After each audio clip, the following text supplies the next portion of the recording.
Olwaleero tukuza olunaku lw'Omukama olw'omusanvu mu budde obwa Pasika. Naye mu Uganda ensi yaffe nga bwetali nti y'Abakristu, olunaku luno tetugenda lukuza nga olw'omusanvu, wabula tukuza olunaku lw'amalinnya ga Mukama waffe Yesu Kristu mu ggulu. Amalinnya ga Mukama waffe Yesu Kristu olunaku lwatuuka ku lwakuna olwa wiiki eno. Kereziya etuwa omukisa nti olunaku luno lwa tteeka. Mu kubeera olw'etteeka, Kereziya n'etuyigiriza era n'etuteerawo okutuyamba Abakristu bonna basobole okulukuza. N'olwekyo abatandisobodde kusaba ku lwakuna ku lw'emirimu egitali gimu kuba si lunaku lwa kuwummula mu Uganda, Kereziya n'etukkiriza ku Sande ebeera eriraanyeewo ye Sande eno gye tukuza. Bwe tutyo olwaleero tukuza olunaku olw'amalinnya ga Mukama waffe Yesu Kristu mu ggulu.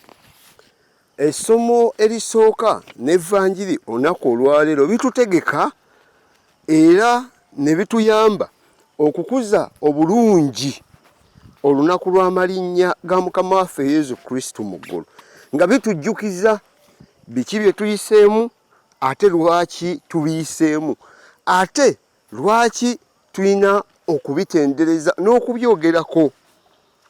Mu bikolwa by'abatume mu ssomo erisoose atujjukiza nti yayogera ku Kristu, bye yakola n'okuyigiriza, obulamu bwe yayitamu, ebyamagero bye yakola, abo be yalonda, okubonaabona kwe, byonna ebyo tubadde nga tubikuza okuva lwe twamulindirira mu mazaalibwa, ne tumukuza mu mazaalibwa, ne tutambulako naye, ate ne mu kisiibo mu budde buno obwa Pasika tubadde bulijjo tujjukizibwa era nga tukuza obulamu bw'Omukama.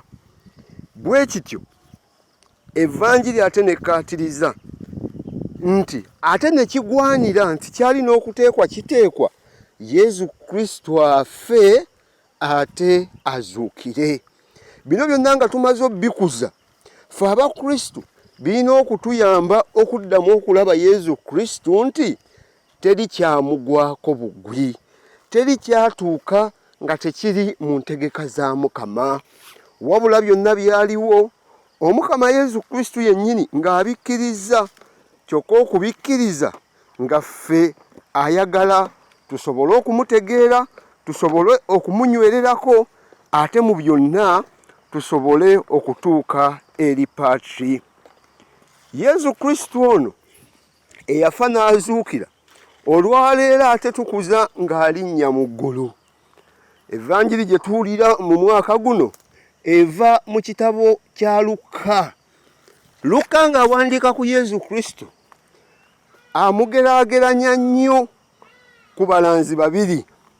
Asooka amugeraageranya ku Musa nti Yesu Kristu ono yali ateekwa okufa n'azuukira, atuyise mu kufa ne mu kibi, atutuuse mu bulamu obutaggwaawo, nga Musa bwe yayisa abaana ba Isirayiri mu ddungu, n'abajja mu kubonaabona ne mu buddu, n'abatuusa ku ttaka essuubize mu kwesiima mu nsi ejjudde amata n'omubisi gw'enjuki. Kyokka ye Yesu si kutuyisa buyisa mu ddungu. Ate ekyokubiri, Luka atulaga Yesu Kristu ng'amugeraageranya ku Erayija, nti Erayija akadde ke nga katuuse, yatwalibwa mu ggulu ku kigaali eky'omuliro. Ng'atwaliddwa mu ggulu, omunagiro gwe yali atambuza nagwo ogulaga nti mulanzi ne gusigala emabega, omugoberezi we, omuyigirizwa we n'agwambala, era naye bw'atyo n'abeera omulanzi.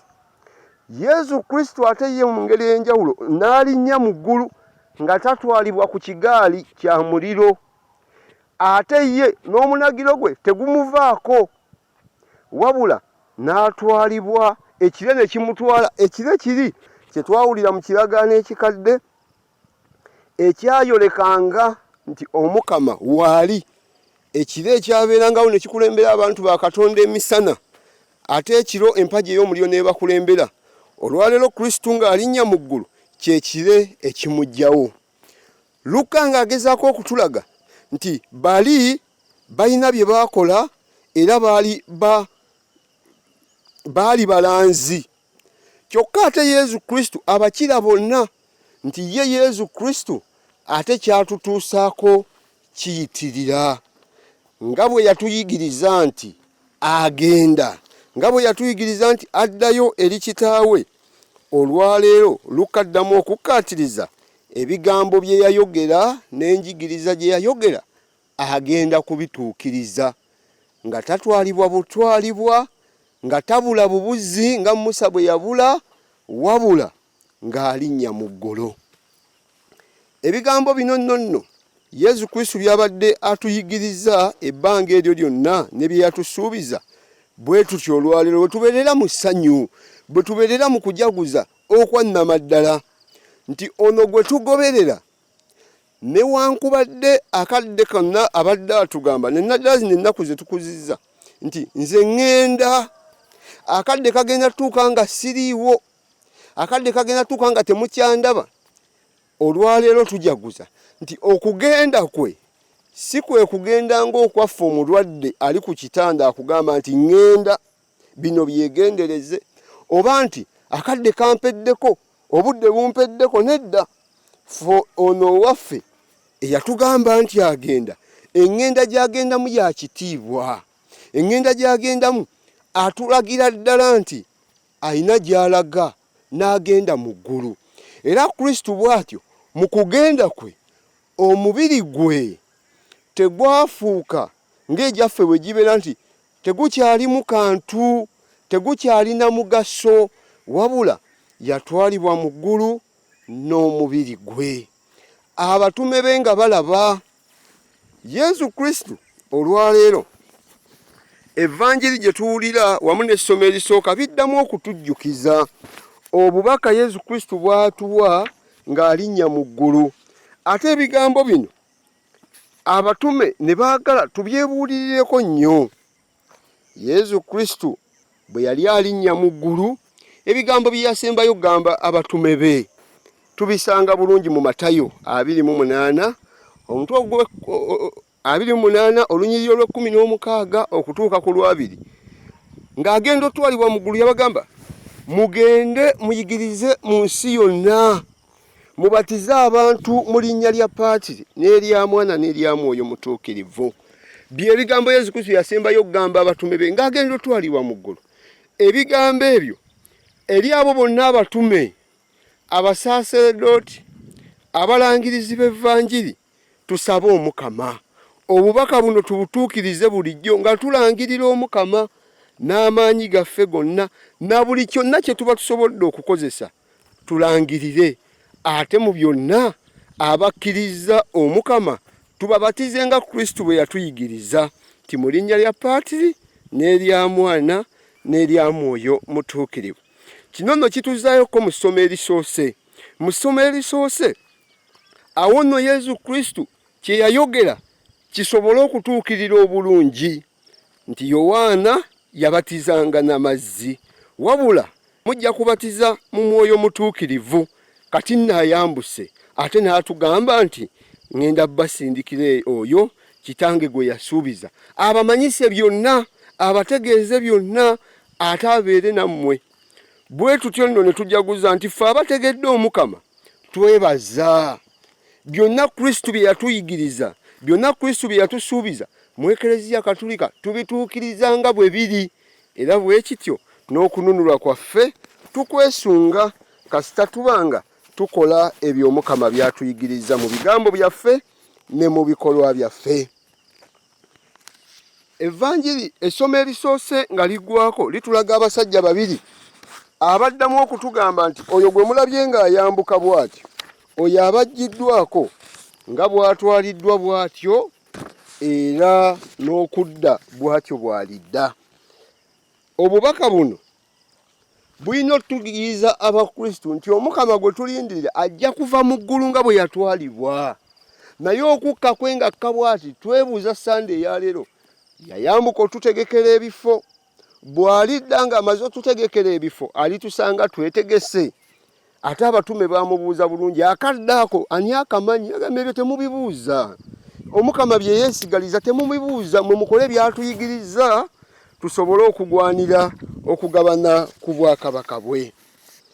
Sande eno ey'amalinnya ga Mukama waffe Yesu Kristo bwetyo Pawulo omutume n'atusabira omukisa n'atusomera essaala.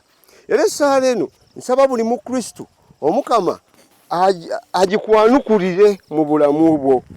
Pawulo omutume mu ssomo eryokubiri ng'agamba nti Omukama oyo azaala Mukama waffe Yesu Kristo abawa omutima ogutegeera ababikulire bye yabayitira n'ekitiibwa ekitatendeka eky'obusika bwe abatuukirivu kye balifuna.